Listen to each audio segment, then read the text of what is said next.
Hello, I am Ahmed Amr from the Orange Group, and today Ahmed Sabri, Abdullah Tariq, Yahya Yasser, Muhammad Hassan, and I are going to be breaking down our rhetorical analysis essay on the chapter Winter Animals from the book Walden, and now I'm going to be breaking down the introduction. Okay, Toro begins his journal by telling how he lived in winter and how he lived with the animals and how he interacted with the animals and how the weather was affecting the lands. He started to appeal how he interacted with all of these things by saying, um, when I was crossing Flint's Pond after it was covered with snow, though I had often paddled about and skated over it. Moreover, this text conveys on how anxious was the tone that helps the audience to understand. He used logical appeal, emotional appeal, and example of personal experience work together to create a journal telling of his experience during a 2 year experiment. And now I am going to leave you with Ahmed Sabri to break down section 1. Hi, I'm Mohammed Sabri from Orange Group, and I will be presenting Section 1 from Walden by Henry David Thoreau. In Section 1, Thoreau started to talk about the weather and the people he met through his experiences and how he acted towards that. For example, when he said, when I crossed Flint's Pond after it was covered with snow, though I have often paddled about and skated over it, these actually shows the reality of what he said, and he also mentioned some people in this section that he saw suffering from the weather, and they were the fishermen and the villagers. So he said, when I crossed Flint's Pond and saw Lincoln's Hill rose up with snow around me at the extremely of a snowy plain. He saw a fisherman at an indeterminable distance over the ice, walking slowly about with his wolfish dog, passed for sealers or Esquimaux, or misty weather loomed like a fabulous creature. This describes how people interacted with weather and how the fishermen suffered from the weather. And he also mentioned an animal that was an owl, which kept on hooing because of the coldness outside. That owl, and so when he suffered from the noise of the owl, he took him inside and feed him and started to care about it. And that's all about section 1. Thank you for watching, and I will leave you with Abdullah Tariq to break down section 2. Surrounding him conveys on benevolent tone that make the audience and make the readers be affected by what the author tell or write.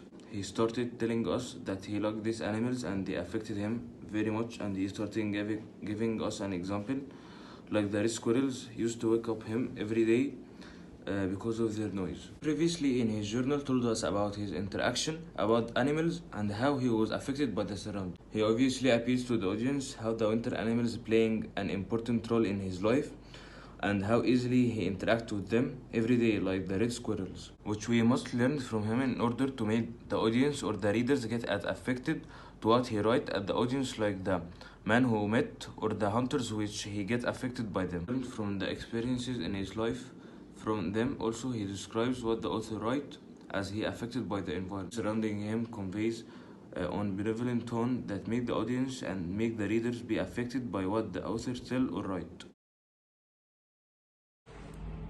Hello, I'm Yahya Yasser. I'm in the Orange Group.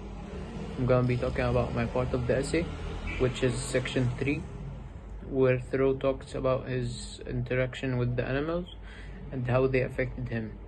So he talks about the rabbits and the red squirrels.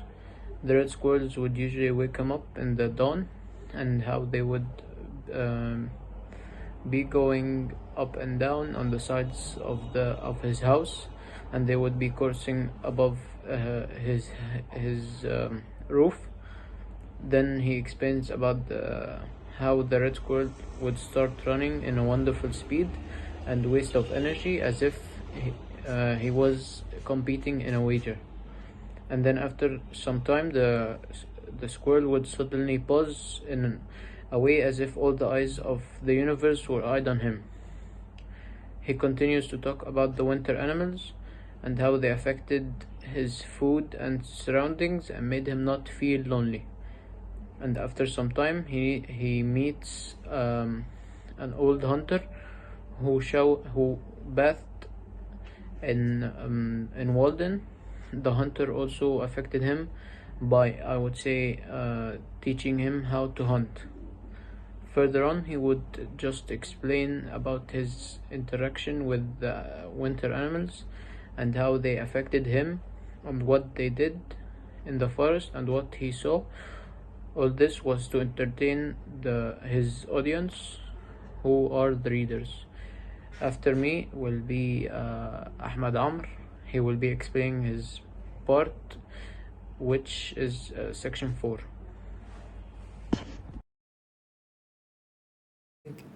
Okay, thank you, Yahya, for your amazing effort. And now I'm going to break down section 4. Okay. Thoreau began his journal by describing the atmosphere in Walden Pond in winter. He tried to make the audience feel what is he saying by describing the area. As he said, such a sound as the frozen earth would yield if struck with a suitable plectrum. And he also said, though I never saw the bird while it was making it. Thoreau tried to make the audience feel the surroundings around him.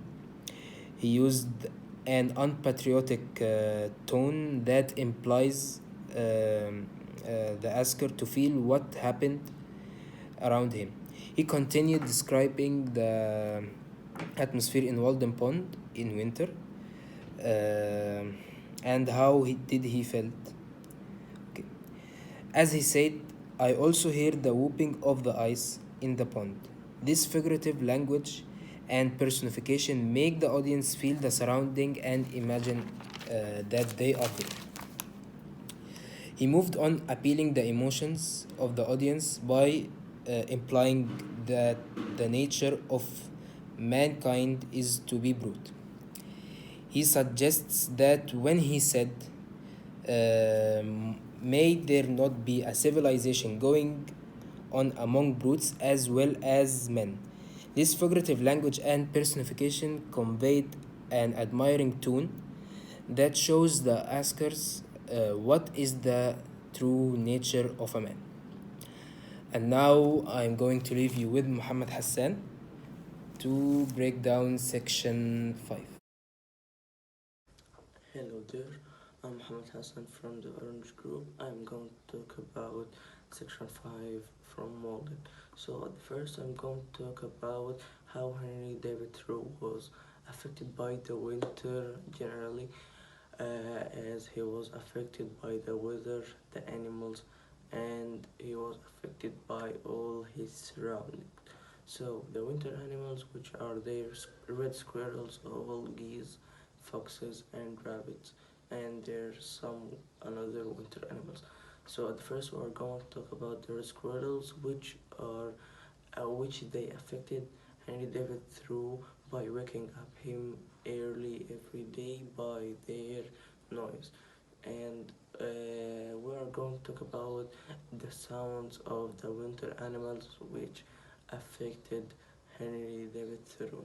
So uh, there was some animals were making a noise around Henry David Thoreau, so they make him didn't feel lonely in the winter. Okay, and then the weather in the winter affected all the environments around Henry David Thoreau, as it affected him and affected the pond and affected another things.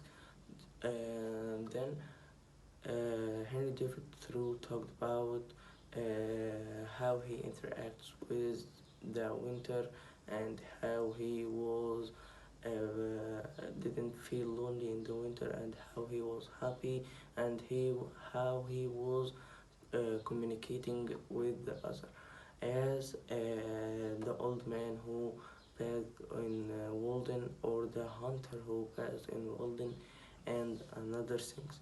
So this is a summary of section 5, and I'm going to make Abdullah Tariq talk about the conclusion. Thank you.